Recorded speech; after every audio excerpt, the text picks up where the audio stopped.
already know what it is, man. It is Jerry Fit, and we are back to react with what's new on the tube, man. You guys already know. I got top 5 unknowns, 10 strangest mysteries ever recorded with CCTV footage. I'm big into mysterious stuff. I told you guys I want to react to more like, I don't know, like more, I don't know. I just kind of want to diversify my YouTube and, bring you guys like topics that aren't really, I don't know what kind of word I'm looking for, but like just topics that, aren't really, or kind of like different from the rest, you know what I mean? So we're gonna jump in and see 10 strangest mysteries ever with CCTV footage. And if you guys like it, let me know. We'll react to more videos like these. And if you have anything that you want me to react to, you know what I'm gonna tell you to do.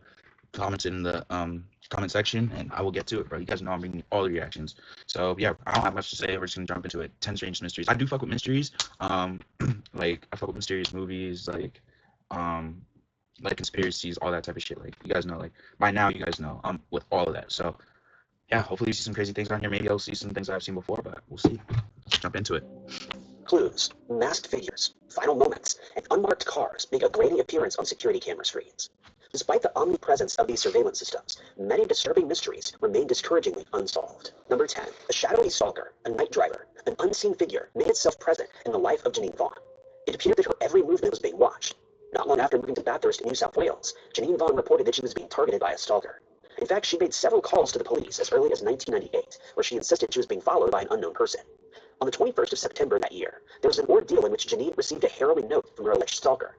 She parked her car on a Bedouin strip, and upon returning to it, she discovered the message on her windscreen. Don't be scared of me. I don't want to hurt you. I just want to get to know you. Man, I'll be in touch. If I find a note like that on my car, bro, if I ever was walking to my car after I left somewhere, like alone, and I found a note like that, I'm never leaving the house without a strap ever, like ever, bro, because anybody can get it, dude. I don't give a fuck. I don't play that stalking shit, bro. I absolutely don't play that stalking shit, bro. People are weird as fuck out here. The figure did mean harm. This report was only one of 6 other incidents documented by the same victim, yet no action was taken. The note was also only one of several more that would pop up later in the case. With the idea of a stalker in mind, we find ourselves in the early morning hours of the 7th of October, 2001, and it would be on this day that 31-year-old Janine Vaughn would vanish. That evening, she and a group of friends headed for a night out at the Metro Tavern on George Street. It was here that she would lose her handbag, which contained her mobile phone, money, and house keys. For unknown reasons, the group of friends left the tavern close to 4 a.m. that morning. Janine was walking in front of her friends by at least 40 meters on Keppel Street. Described as a vivacious individual, Janine enjoyed all kinds of sports and took part in hair and fashion shows. Friends and family also described her as incredibly cautious. She wouldn't just interact with any stranger, and she certainly wouldn't get into an unknown person's vehicle. At 4 a.m. though, this is exactly what she would do. As the group were walking along the roadside, a red 4-door sedan pulled up alongside them. It was a late 90s model, similar in shape to the Toyota Camry or Mitsubishi Magna. The woman would quickly get into the red car, a harrowing moment that was spotted on surveillance footage. The car drove off, never to be seen again, along with Janine, whose fate remains a mystery to this day. Days had passed with no sign of the missing woman, prompting the family to report her missing. During the early stages of the investigation, various strange pieces of information would begin to emerge. First, Janine's missing handbag would be discovered by the cleaner, who believed that the item was intentionally hidden, given the way that it was squished in the corner. Someone would even put a packet in front of it in an effort to hide it. The next piece of evidence was of notable interest. It was a diary belonging to the missing woman. It spoke of daunting concerns regarding a local policeman, Mr. Hosmans. It indicated that he was who was her stalker. Police would later clear him of any wrongdoing after having conducted several interviews and drilling a hole into the concrete floor of his home. Yeah, but who was the one doing the interviewing, man? Like, I'm not gonna say anything, but who? Like, you know how these guys move, man. You know how some of these people move, bro. So. And the disappearance, and claimed to have an alibi for that day. In the months leading up to Janine's disappearance, he allegedly had no contact with her. On the 21st of December, so why is she writing about you, though? The police station with a handful of notes that were addressed to his daughter. They were from her stalker, but it isn't clarified if they were specifically from Hosmans or possibly someone else. No fingerprints were found on them. Adding to this was that in the time leading up to Janine's disappearance, a similar car had been documented in similar cases involving women in the area, but the driver's identity was never revealed in any of these reports. After an anonymous letter made its way to the police department, accusing the police of being involved in a cover-up and allegedly naming Hosmans as the suspect in the disappearance, another investigation was launched in 2005. In the months to follow, though, multiple alleged witnesses would claim that another man had been going around asserting that he was involved in the disappearance, only adding even more complicated layers to this enduring mystery. Neither man was ever found guilty, and no charges were ever placed. The mysterious disappearance of Janine Vaughn remains unsolved to this day. A reward of $1 million is being offered for any information that may lead to her whereabouts. Any information can be directed to Crime Stoppers at 1-800-333-000. Hopefully the family finds closure, man. Shannon McCarson, the youngest of 3 siblings, was born in Rockmart, Georgia. Growing up, Ethel was enthusiastic and ambitious about life. But at the age of 21, she would suffer a breakdown amid her studies to become an airplane mechanic. Ultimately, she would be told that she had paranoid schizophrenia, a diagnosis that would slowly take over her life. That sucks, In man. adulthood, the woman would only have a few Dude, I friends feel and bad, bro. I'm occasionally not gonna lived on lie, the streets. because, dude, I don't know. For you guys don't know, but I'm a psych major. I'm graduating this year. I'm a psych major, so like seeing shit like this, like, I mean, like, it doesn't really affect me because I don't know these people. So, like, it doesn't.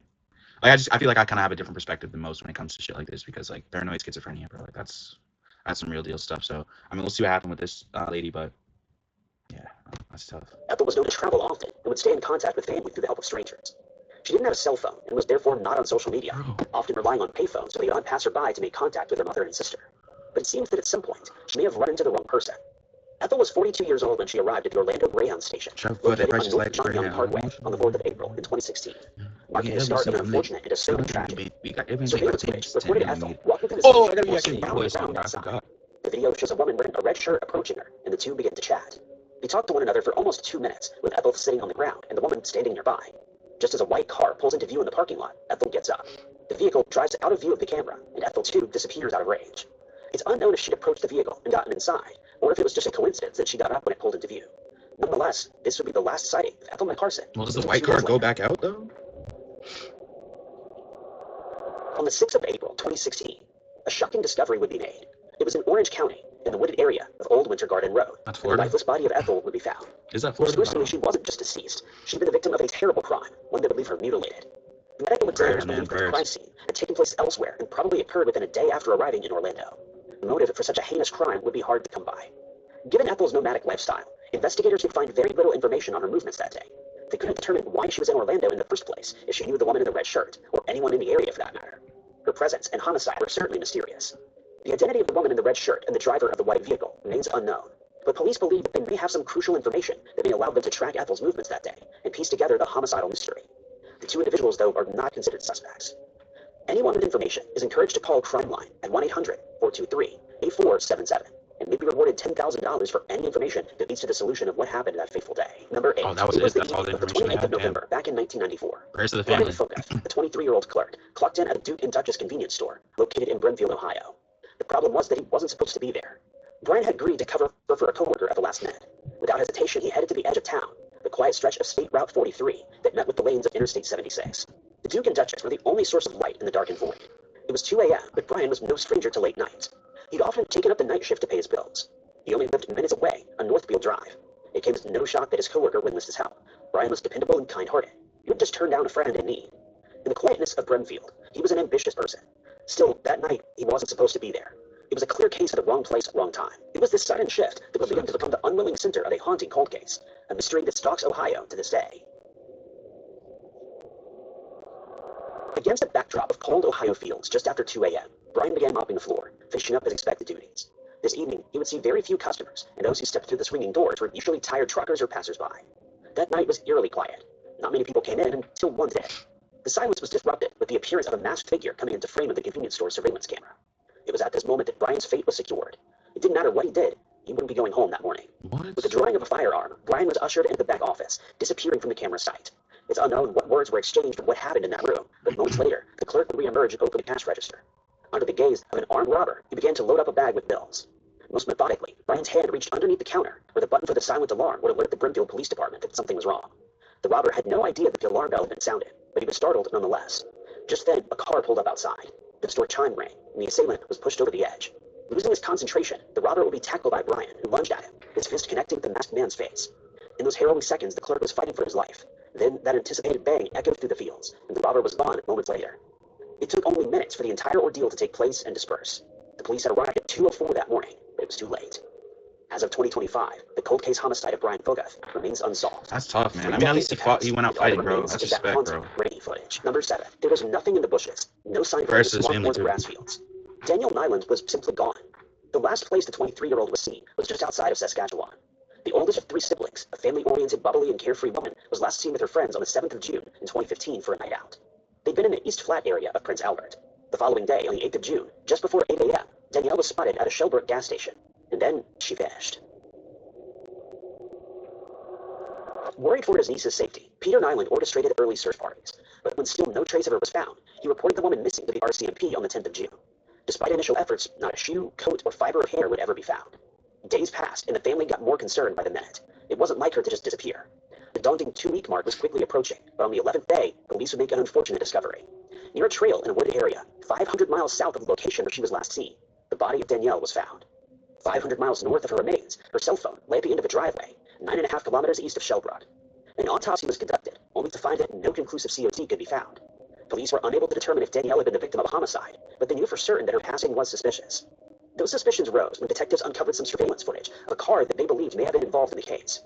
The brief video shows a black Chevrolet carrying 4 passengers to a stop at a business at the intersection of Highway 55 and Highway 3 on the 8th of June. 75 minutes later, the same vehicle was spotted again at the business, carrying only 2 passengers. That suspicious vehicle has since been located and was found in Prince Albert 2 days after Danielle vanished. It hasn't been revealed if the vehicle was abandoned or if the owners have been located. Danielle's family and friends are still in search of answers and justice. Despite investigations, interviews, and inquiries into her last movements, the disappearance and demise of the Saskatchewan resident remains a mystery. Information can be directed to 306-747-2606. Number Prayers 6. to the family, Cole man. That sounds Thomas was brutal. taking a bit of a break from college to work a construction job in an effort to earn more money. In the fall of 2016, the 22-year-old would find himself engaged in electrical work in Minnesota. It was close to Thanksgiving. Cole was about to make the journey home to Florida to celebrate the holiday. He was approached by a few of his coworkers who he recently met, and they asked him if he could drive them to North Carolina, presumably so that they could get home for the holidays too. Cole agreed, not knowing that this trip may be his very last. The day after Thanksgiving, on the 25th of November, something was very wrong.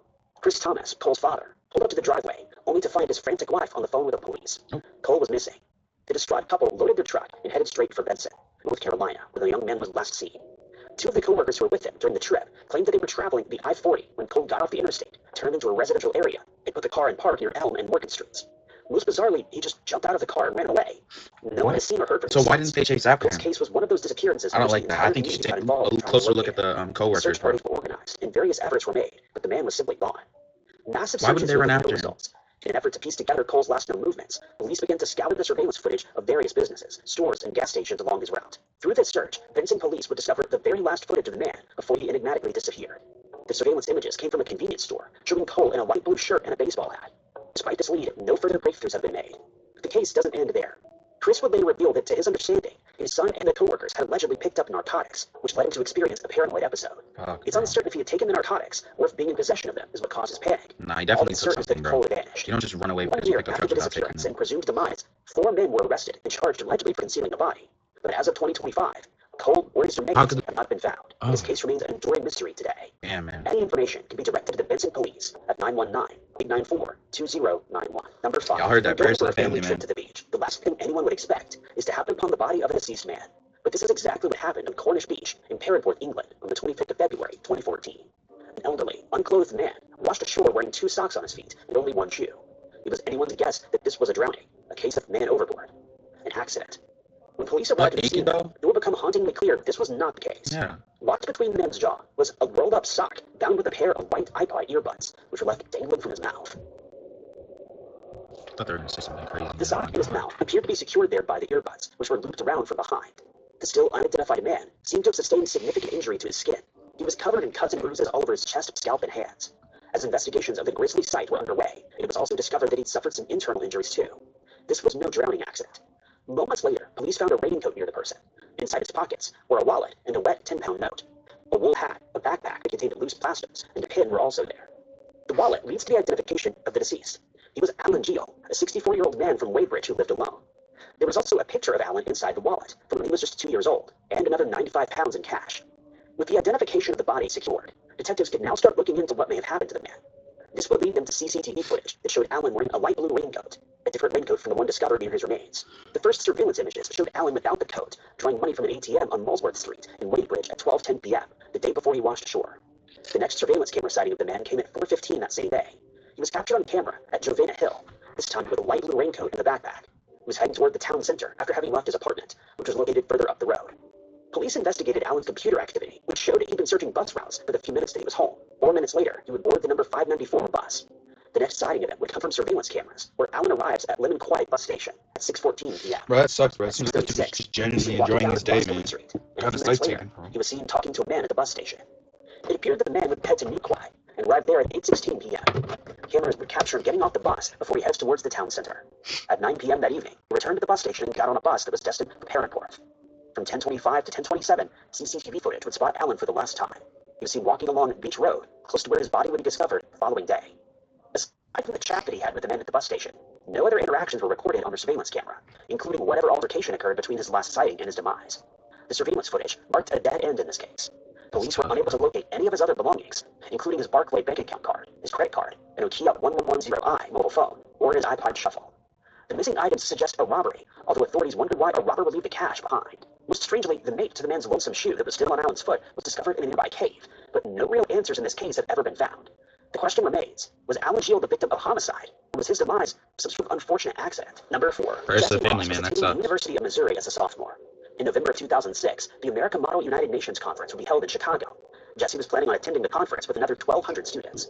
The students would be staying in one of 3 locations, with the young man being at the Sheraton Chicago Hotel and Towers with 14 other classmates. The 19-year-old would be bunking with his friend, Ralph Parker, who attended the same high school as him. The event would last 3 days, beginning on the 18th of November and ending on the 21st. That Monday, Jesse and Ralph headed to the Hard Rock Cafe and would later join the other students for the dance at the 4 Points Sheraton Hotel, which ran from 6 p.m. to 9:30 p.m. Following the dance, the visitors would make their way back to their allocated hotel in preparation for a planned meeting. Just after 2 that morning, the students would assemble for a mock emergency United Nations Security Council meeting at the 4 Points Sheraton Hotel. Half an hour later, Jesse got up from his chair and walked into the lobby, telling his fellow peers that he was taking a half-hour break. But the student would never return. Surveillance footage in the lobby would provide the very last sighting of Jesse. It could be seen in the hotel elevator, walking through the lobby and toward the main doors at around 2:30 that morning. Initially, the others believed he returned to the Sheraton Chicago Hotel and Towers, which was just a 10-minute walk away. Although it was late, the route between those 2 hotels was well lit, and it was known for being the safer part of town. I was gonna say, so there's But no despite cameras this, outside? Jesse Ross would enigmatically vanish in the early hours of that morning. There's no way he just vanished. If you walked out of the building, there has to be cameras outside that they The missed. mock meeting concluded at 5:30, and Ralph headed back to his room, where he saw a pile of clothes on Jesse's bed that he mistook for being his sleeping friend. 5 hours later, Ralph awoke to see the dimly lit lump was actually a clothing pile, but he still wasn't too concerned, believing that his friend had been sleeping somewhere else. Ralph made several attempts to phone him, but these efforts were fruitless. After 1 p.m. that day, security was alerted, and by 4 p.m., the cops were in the corridors. Investigators scoured each of the rooms but found no sign of Jesse or any indication of foul play. The investigation would lead them to the lobby camera footage, but from there, the movements of the missing man remain unclear. I don't get that, The bro. street Even between the 2 outside, you went hotels was lined outside with and there was multiple no security cameras? cameras, but none of them would capture footage of Jesse after he left the hotel. Given the lack of footage, police began to surmise that he hadn't left through the main doors, but instead used a side exit and subsequently disappeared into thin air. Detectives would later learn that Jesse was interested in becoming a DJ, so they began following up with local raves. The possibility was presented that he'd gone to an underground illegal rave held at an abandoned building. This was supported by the CDs and flyers promoting his band. Oh. The student's cell phone pinged last at 3:30 a.m., less than an hour after his disappearance. Various theories have been presented in the case in an effort to explain what happened to Jesse Ross, but with virtually no evidence, the case remains a mystery. Information can be directed to the Chicago Police Department at 312-744-8266. Number 3. Between 1996 and 1997, Claremont, Australia was not a safe place for women.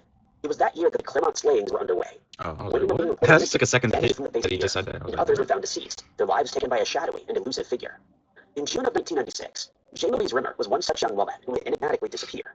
The 23-year-old spent her evening on the 8th partying with friends in the Claremont area, a suburb of Perth, Australia. The group started their night at the Continental Hotel and then headed to Club Bayview, a nightclub located nearby. But they wouldn't enter the establishment and instead decided to go back to a friend's house where they'd continue partying. Around midnight, the friends decided to go back to the Continental Hotel. When they arrived there, Jane opted to go home and watched as her friends got in a taxi and drove off. She began her walk back to her apartment, and that was the last time anyone would see her alive. The only other sighting of her came from a CCTV camera at the hotel. The footage revealed something eerie, an image that would instill a sense of foreboding. In the footage, Jane is seen being approached by an unknown man right after splitting from her friends. The two appeared to be speaking to one another before the footage ominously switched to a different view. As the video focused on Jane and the man again, they were both gone.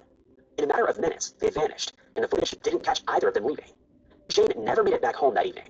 She was reported missing, and various searches commenced to find her. She was gone. Just 5 months earlier, another woman, Sarah Spires, had vanished from Club Bayview. 9 months later, Sierra Glennon vanished too, That's and the Western crazy. Australia police set up a task force to investigate if the cases were connected. Yeah, what, like a In serial the killer? interim, almost 2 months after she had disappeared, Jane's lifeless body was discovered in Wellard. The investigation into the other disappearances and the demise of both Sierra and Jane revealed that they were connected to a series of slayings that plagued the area at that time. In 2016, their cases were connected to Bradley Robert Edwards, who was detained on suspicion of being the Claremont maniac. Edwards was sentenced to life in prison for the slayings of Jane and Sierra, but as for Sarah Spires, her remains have never been found. Bro, wait a second, bro. No, what? Dude, so how are all 3 of them connected? Did they question that dude enough to see if he has like a partner or anything, bro? That's crazy. They arrested the guy that did the other 2 slayings with they missed the one for Jessica, I think her name was. I don't want to disrespect her. I think her name was Jessica though. That's so rough, bro. That reminds me of a docuseries that I just watched, dude. What was it? It was on Netflix, bro. Bro, no, I'm not gonna blank. Dude, what was it about? Oh, the Manson killings, dude. I think it was the Manson killings at the documentary that Netflix just put out. Where, oh, dude, I forget the name of the lady that was slain, but like she was slain at the same time during the Manson killings, but she wasn't connected to him. And I don't know, or but they might have connected it to her. They might have connected her to the cases towards the end of the documentary. I'm not sure, but if you guys know what I'm talking about, spam up in the comments, bro. Because yeah, that's what that case just reminded me of, bro. That's messed up. Prayers to the family, bro. Hopefully they get some closure. Working as a contract worker for the Georgia Pacific plant in Taylorville. The 25-year-old Fayette native was living near Motel 8 in Laurel, Mississippi. On the 2nd of October, he spoke with his mother, Tiffany, informing her that he was suffering discrimination in the workplace. He told her that there were 3 trucks full of men who were out to get him. During their phone call, he also reported he was struggling to get a ride home from work. Reports indicate that Rashim would be regularly driven home by an individual who refused to give him a lift on this particular day. Instead, he headed to a nearby police station to Dude, inquire low-key about looks an like Uber Bilu. option. In No fact, disrespect Rashim to had been either. to the Like, I'm not Taylorsville trying Police to Department before, make a joke but out of this, but notified he literally officers looks that he like was Bilu. concerned about his safety. His visit on the 2nd Bro, of like you're October telling me that doesn't look like Bilu right there? Like I'm not even trying to be funny right now. This dude looks exactly like Bilu from Bilu and Z's, bro. the second time that he would head to the police station before his disappearance. Hey, that's your twin, After Bilu? being unsuccessful in finding a ride, Tiffany would enlist a friend to pick him up the next day. When they arrived at the location, Rashim was nowhere to be found. The Taylorsville Police Department launched an investigation, and search parties congregated to look for him. That search also reviewed some security footage that would reveal his last movements, including from the local Family Dollar store, where he was known to have been seen. Despite the massive search effort, Rashim wasn't located until a month later, but the discovery led to no sighs of relief. The 25-year-old's body had been found in a wooded area, and it was a harrowing sight. Strewn across the ground in various parts of the woods were appendages and fragments belonging to the now deceased man. That's tough, man. It appeared initially as an animal attack, only to be declared as a hate crime in later investigations. This, according to the family's attorney, was no animal assault. It was an intentional act of evil, supported by an autopsy that showed signs of intentional degradation. Due to the state of the remains, the medical examiner couldn't pinpoint the COD, and his demise was ruled as intermediate. But with more information coming to light in the days leading up to his disappearance, the possibility that Rashid was a homicide victim became more and more likely. Most disturbingly, he was spotted on a trail camera just moments before he was slain. Only an image of that footage was published, but it revealed the terrifying moment in which Rashid was running for his life through the woods, carrying what appeared to be a large branch. The footage made it clear that something was going on that day, something terrifying. Despite the suspicious and peculiar way in which Rashid's remains were found and the haunting footage, there was no evidence that pointed to foul play, leaving his case unsolved and active. That's actually No like one fucking knows what happened to ridiculous, Rashid that fateful day. bro. Prayers to the family. That's actually fucking ridiculous that they have all this footage of him and then like they like how are you gonna label it a hate crime if it's unsolved? Like I don't even get that. That makes no sense to me. They said that it became clear that it's a hate crime. So how do you let that case go cold? Like that makes no sense to me. That's just ridiculous. Like you saw that he went into the woods and it looked like he was just fighting for his life, man. Like you can't track his whereabouts from like the moment in the trail cam to before. Like that's ridiculous to me. That this should not be a cold case, man. Prayers to the family, bro. But it was something truly disturbing. Number one, the name Michael Mosley may sound familiar to some. Not only was he a British doctor, but a television presenter. He made a name for himself through decades of hosting science programs on BBC, making health and science a fun experience. But in 2024, his career would come to a screeching halt when he This one's mysteriously recent. disappeared in June, catching the world's attention. At the time, he was on holiday on the Greek island of Symi with his wife, Claire. Michael was last seen by his wife at around 1:30 p.m. on the 5th of June.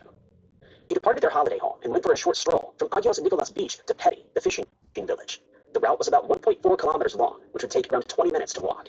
At 1:52 p.m., a surveillance camera located along the route in the main street of Petty would capture Michael in his polo shirt, backpack, baseball hat, and umbrella, protecting him from the harsh sun. It appeared that he was heading toward Rocky Hills. His footage marks the last known sighting of the 67-year-old. When the British man failed to return to his wife later that afternoon, she reported him missing, and an immediate search was launched. A broad search operation began that day. Britain's Foreign Office and Greek authorities were in contact, hoping that a combined effort would lead to the discovery of the missing man. The Greek fire department was enlisted in the search and arrived with a drone team. A helicopter and canine unit were also used, but there was nothing. Police and firefighters were joined by volunteers, and by Friday of that week, divers had become part of the search. Michael's 4 children also traveled to Symi to help look for their missing father. By Sunday, several boats took to the waters of the beach. It was on this day, 4 days since Michael vanished, that an unfortunate revelation would be made. A cameraman aboard one of those boats had spotted something on the rocks on the other side of the beach. He'd seen something dark against the pale rocks. The boat began to move closer, and many tried to make out what the amorphous sight was. It was hard to identify against the jagged landscape. The cameraman took a picture of his camera screen with an iPhone and zoomed in on it. That amorphous shape was now clearly defined. It was the body of a man, his hand still gripping his bag. Just a day before, a helicopter had passed over the same point 20 times. Drones had scoured the area too, and none had spotted the deceased man. As authorities investigated the body, they were able to confirm that this was the missing man, Michael Mosley. That's tough. He'd been there for several days and appeared to have fallen down a steep slope before stopping against a fence. Dang. Police were unable to determine if this was an accident or something more sinister. Authorities have considered numerous possibilities, from a fall to a snake bite, and possibly even homicide. The circumstances around Michael's demise still remain unclear. The CCTV footage disturbingly revealing his very last movements. No. That's fucked up. Thank you guys so much for watching. That's gonna be it for the video, guys, man. That's fucked up, bro. Prayers to all the families, first of all. Like some of these cases, bro, like some of them just didn't sit right with me. Like the Rashim one definitely didn't sit right with me. Like I just thought that one was ridiculous. I don't think that should have been a part of this video, man. That one should be solved, bro. Hopefully, his family can get some closure soon. But like, hopefully, all these families can get some closure soon. Like, it must suck, like not knowing whether, like, first of all, whether your daughter or son is alive, or like whether you've come to the fact that, or come to terms with the fact that they probably passed, and not knowing how, like, or what happened. Like, I would be disgusted, like, or not disgusted, but I would be distraught if, like, something ever, like, God forbid, something that happens to me like that, man. Like, I don't know what I would do, bro. I'd probably turn into the Hugh Jackman from that movie, bro. What's that movie, bro? The one with Jake Gyllenhaal in it, where the daughter gets took. Terrence Howard's in it too. I don't know, man. I don't know what happened, bro. But yeah, man. Let me know if you guys want me to do more reactions to videos like these. You already know what it is, man. I'll see you guys in the next video.